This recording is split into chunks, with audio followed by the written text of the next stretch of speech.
اعوذ باللہ من الشیطان الرجیم بسم اللہ الرحمن الرحیم قل اوحی الی انہ استمع نفر من الجن فقالوا انا سمعنا قرآنا عجبا۔ سورۃ الجن مکی صورت ہے، سورۃ اعراف کے بعد نازل ہوئی ہے۔ نزول کے اعتبار سے 40 نمبر سورت ہے۔ یہ سورت ایک نام سے موسوم ہے، الجن، اس لیے کہ جنات کی تفصیل جتنے اس صورت میں ذکر ہوئی ہے کسی اور صورت میں نہیں ہے، اس لیے صورت کا نام سورۃ الجن ہے۔ اس صورت کا ربط پہلی صورت کے ساتھ، پہلی صورت میں دلیل نقلی بیان ہوئی تھی نوح علیہ السلام سے بیان توحید پر، اس صورت میں دلیل نقلی جنات سے بیان ہوتی ہے۔ نمبر 2، پہلی صورت میں دعوت علی التوحید کی تشجیع بیان کی گئی تھی نوح علیہ السلام کے واقعہ کے ساتھ، اور اس میں دعوت توحید کی تشجیع کی جاتی ہے، حوصلہ افزائی کی جاتی ہے جنات کے واقعہ کے ساتھ۔ نمبر 3، پہلی صورت میں قوم نوح کی شرک پر رد تھا، ان کا شرک بیان ہوا تھا، تو اس صورت میں شرک کے مختلف اقسام ذکر کیے جاتے ہیں جو مشرکین عرب کے اندر وہ شرک موجود تھا، انسانوں کے اندر بھی مشرکین عرب کے انسانوں میں بھی اور جنات میں بھی۔ سورت کا بنیادی موضوع ترجمۃ الباب وہ شرک پر رد ہے جنات کے واقعہ سے، اور دلیل نقلی بیان ہوئی ہے جنات سے، اور دلیل وحی بیان ہوئی ہے نبی صلی اللہ علیہ وسلم سے۔ جنات نے بھی یہ کہا کہ ہم شرک نہیں کرتے ہیں، وَلَن نُشْرِكَ بِرَبِّنَا أَحَدًا، اور رسول اللہ صلی اللہ علیہ وسلم فرماتے قُلْ إِنَّمَا أَدْعُو رَبِّي وَلَا أُشْرِكُ بِرَبِّي أَحَدًا، اور مطلقاً شرک پر رد ہے آیت نمبر 3 میں، اتخاذ الولد پر رد ہے آیت 3 میں، شرک فی الدعاء پر رد ہے 18 اور 20 میں، شرک فی التصرف پر رد ہے 21 میں، شرک فی العلم پر رد ہے 25-26 میں، شرک فی الاستعاذہ پر رد ہے آیت نمبر 6 میں 22 میں۔ جنوں کے 14 اقوال اس صورت میں ذکر کیے گئے ہیں اور جنوں کی دعوت ذکر کی گئی ہے۔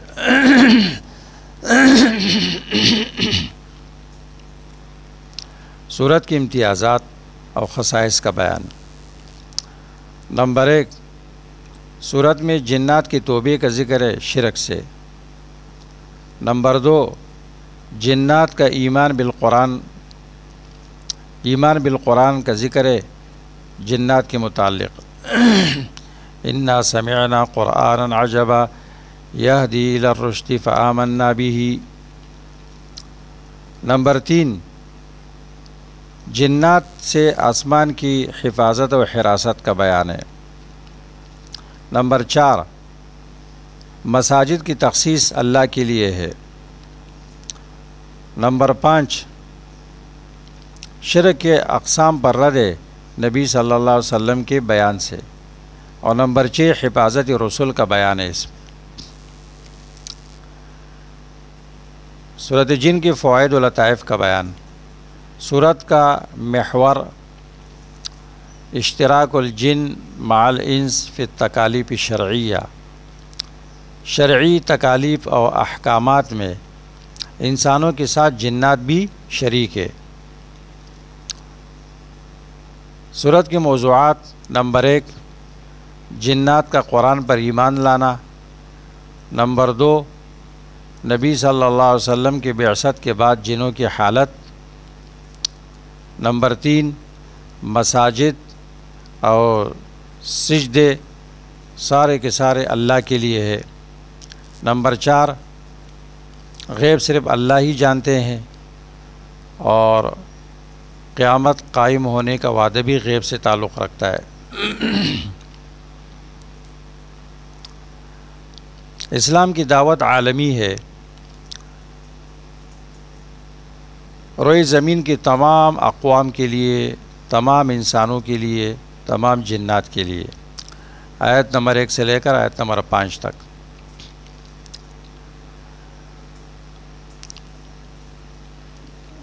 جن کے ذریعے مدد حاصل کرنا، اس میں بہت سارے مفاسد ہے، اور کبھی جن انسان کے ساتھ مدد کرتا ہے کفر و شرک کے کاموں میں۔ آیت نمبر 6، جنات کے اقوال میں ایک قول یہ بھی بیان کیا گیا ہے، وَأَنَّهُ كَانَ رِجَالٌ مِّنَ الْإِنسِ يَعُوذُونَ بِرِجَالٍ مِّنَ الْجِنِّ فَزَادُوهُمْ رَهَقًا۔ کچھ انسان مرد وہ جن مردوں سے پناہ مانگتے ہیں تو جنوں کو اور تکبر میں مبتلا کیا۔ مشرکین عرب جب صحرا میں جاتے تھے تو وہاں آواز لگاتے تھے، اعوذ بکبیر ھذا الوادی من سفہاء قومہ، میں اس وادی کے سردار کے پناہ میں آتا ہوں اس کے قوم کے شر سے۔ تو جن کہتا تھا دیکھو میں دونوں کا سردار ہو گیا۔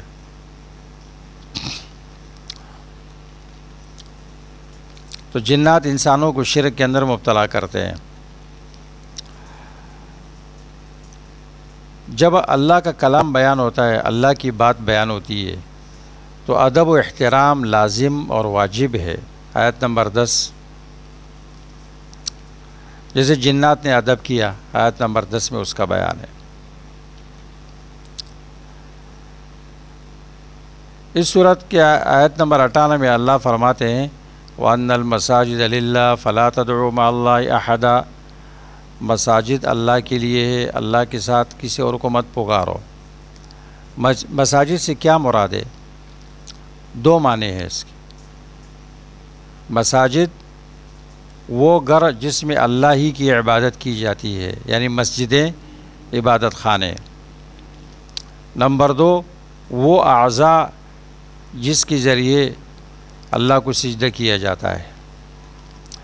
پیشانی ہے، اور 7 اعضاء جس پر انسان سجدہ کرتا ہے، پیشانی ٹیکنا زمین پر، یہ اللہ کے لیے خاص ہے۔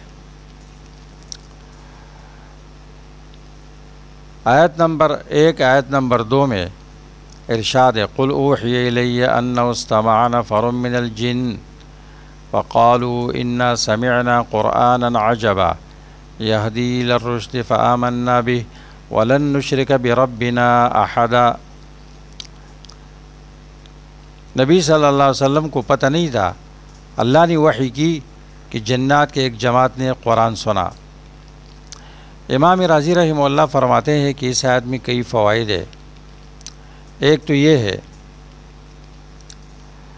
کہ جنات کو یہ پتہ چل جائے کہ نبی صلی اللہ علیہ وسلم جیسے انسانوں کی طرف بھیجے گئے، اس طرح جنات کی طرف بھی بھیجے گئے ہیں۔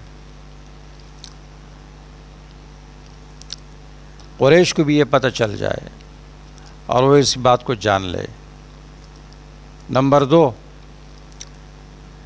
قریش کو یہ معلوم ہو جائے کہ جنات سرکشی کے باوجود جب انہوں نے قرآن کو سنا تو قرآن کے اعجاز کو پہچان لیا اور اس